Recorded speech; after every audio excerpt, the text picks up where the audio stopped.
رفت و غزلم چشم براهش نگران شد. دلشوره ما بود و دلارام جهان شد. در اول آسایش ما سقف فرو ریخت. هنگام ثمر دادن من بود و خزان شد.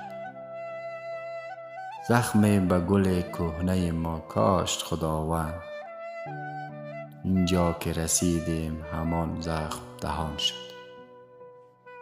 آنگاه همان زخم همان کوره کوچک شد قله یک آه مسیر فوران شد. با ما که نمکگیر غزل بود چنین کرد. با خلق ندانم چیها کرد و چنین شد. ما حسرت دلتنگی و تنهایی عشقیم. یعقوب پدر دید و زلیخا که جوان شد.